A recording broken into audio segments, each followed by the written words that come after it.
तो भाई लोग मैं वापस आ गया हूँ अपनी एक नई वीडियो के साथ, जहाँ पे हम बात करेंगे फॉरबिडन डोर के बाद होने वाले डायनामाइट के एपिसोड की। और ये कोई नॉर्मल वीकली शो नहीं था, ये पे पर व्यू लेवल का शो था। और इसके अलावा हम बात करेंगे WWE से जुड़ी हुई बहुत सारी अपडेट्स की। तो देर किस बात की, शुरू करते हैं। और सबसे पहले हम बात करते हैं AEW डायनामाइट के शो की, जिसका नाम था ब्लड एंड गट्स। और ये पे पर व्यू लेवल का ही शो था। और इसका जो मेन इवेंट था वो बहुत ही स्पेशल था, बहुत ही इनक्रेडिबल था, बहुत तगड़ा मैच था ये।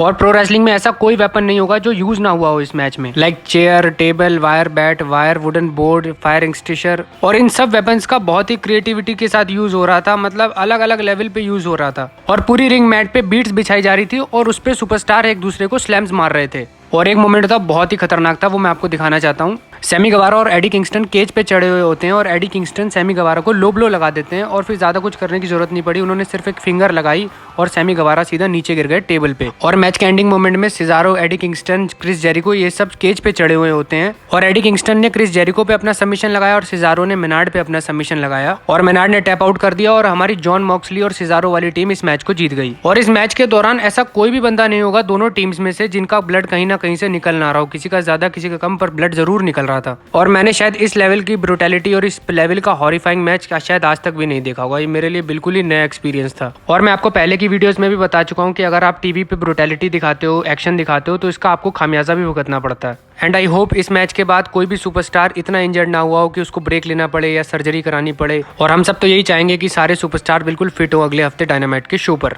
तो जॉन सीना में रॉ के एपिसोड के बाद WWE का बम्प का शो आया, जहाँ पे WWE ने जॉन सीना की लेगेसी बेल्ट चैंपियनशिप को अनवील किया। और ये WWE की और मर्चेंडाइज की तरह WWE शॉप पर बिकेगी और ऐसी सिर्फ 500 बेल्ट्स ही बनाई गई हैं। और ये कितने कमाल की बात है कि जॉन सीना को WWE कितना बड़ा सुपरस्टार मानती है कि उनके 20 साल के करियर की सेलिब्रेशन के दौरान एक चैंपियनशिप बेल्ट को ही रिवील कर दिया गया। और जॉन सीना ये डिजर्व भी करते हैं, क्योंकि जितनी मर्चेंडाइज उन्होंने बिकवाई है शायद किसी सुपरस्टार ने नहीं बिकवाई होगी WWE में। और ये बात आप अच्छे से जानते हो कि WWE का जो प्रॉफिट शेयर होता है उसमें बहुत बड़ा हिस्सा मर्चेंडाइज बेचने से भी आता है। तो नेक्स्ट हम बात करते हैं कि डीन एम्ब्रोज यानी हमारे जॉन मॉक्सली का अगला अपोनेंट कौन होगा AEW वर्ल्ड हैवीवेट चैंपियनशिप के लिए। तो AEW डायनामाइट के बाद AEW अपना रैम्पेज का शूट करती है, यानी टेपिंग्स करती है। और इसकी जो ब्रॉडकास्टिंग होती है वो फ्राइडे को होती है। और इसके जो स्पॉयलर्स हैं वो हमेशा ही आ जाते हैं, क्योंकि क्राउड शो देखने जाता है। और AEW ने ये पहले से अनाउंस कर रखा था कि रैम्पेज के दौरान 20 मैन रॉयल रंबल होगी, जो भी जीतेगा वो डीन एम्ब्रोज यानी जॉन मॉक्सली को चैलेंज करेगा AEW वर्ल्ड हैवीवेट चैंपियनशिप के लिए। तो अब स्पॉयलर्स ये आए हैं कि जो हाउस ऑफ ब्लैक की टीम है उसमें से जो एक मेंबर है बॉबी किंग, वो जीते हैं इस रॉयल रंबल को और वो जॉन मॉक्सली यानी हमारे डीन एम्ब्रोज को चैलेंज करेंगे। और ये हाउस ऑफ ब्लैक वही फैक्शन है जिसे मैलेकाई ब्लैक यानी हमारे जो WWE में एलिस्टर ब्लैक थे उन्होंने बनाया था। और इस हाउस ऑफ ब्लैक के फैक्शन में हमारे जो WWE की फॉर्मर सुपरस्टार हैं बडी मर्फी, वो भी हैं।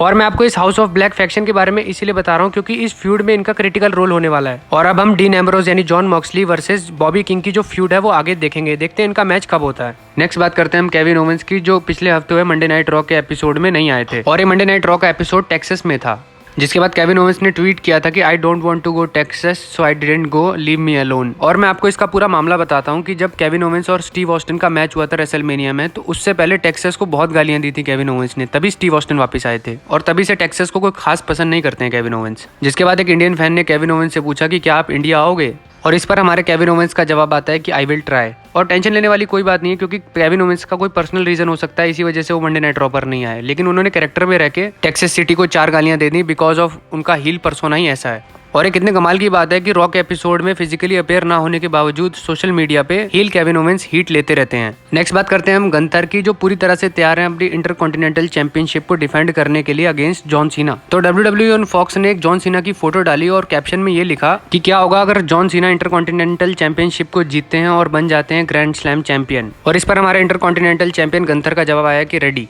मतलब वो बिल्कुल तैयार हैं जॉन सीना को फेस करने के लिए। और कितने कमाल की बात होगी, गंथर और जॉन सीना का मैच हो रहा है इंटरकॉन्टिनेंटल चैंपियनशिप के लिए। और इससे कितना फायदा होगा गंथर के करियर को और उनके करियर ग्राफ को। और मैं तो पर्सनली बहुत एक्साइटेड हूँ इस मैच के लिए, देखते हैं WWE इस मैच को कब करा पाती है। और आज की जो हमारी फाइनल स्टोरी है वो है लोगन पॉल से रिलेटेड, जिन्होंने WWE का कॉन्ट्रैक्ट साइन कर लिया। और ये कोई छोटा मोटा कॉन्ट्रैक्ट नहीं है या फिर 1-2 मैचेस के लिए कॉन्ट्रैक्ट नहीं है, ये पूरी मल्टी ईयर डील है। और इसके अंडर कई पेपर व्यूज में लोगन पॉल रेसल करेंगे। और लोगन पॉल कितने खास हैं WWE के लिए, इससे आप इस बात से अंदाजा लगा सकते हो कि इनकी जो कॉन्ट्रैक्ट साइनिंग की फोटोग्राफ्स है खुद WWE ने रिलीज करी है अपने ऑफिशियल ट्विटर अकाउंट पे। और साथ ही साथ उन्होंने अपने अगले अपोनेंट का नाम भी बता दिया और उन्होंने एक पेपर पे लिख दिया, I am coming for you Ms. और जिस तरह रेसलमेनिया में लोगन पॉल पे मिज ने अटैक किया था और उस बात को मेंशन किया गया था पिछले हफ्ते मंडे नाइट रॉ पर, और उससे हमें इंडिकेशन मिल गया था कि समर स्लैम में लोगन पॉल वर्सेस मिज का मैच हो सकता है, और अब ये बात लगभग ऑफिशियल भी हो चुकी है। और इस पूरे मामले में एक बात बड़ी इंटरेस्टिंग हो गई है कि लोगन पॉल अब फेस सुपरस्टार बन के आएंगे, क्योंकि इससे पहले लोगन पॉल की जितनी भी अपीयरेंस हुई है वो सारी हील सुपरस्टार की तरह हुई है। तो अब देखते हैं कि लोगन पॉल और मिज हमें कितना एंटरटेन कर पाते हैं और कितनी अच्छी ये फ्यूड बन पाती है। और ये थी मेरी आज की वीडियो। प्लीज चैनल को सब्सक्राइब कर दो, लाइक कर दो और शेयर कर दो।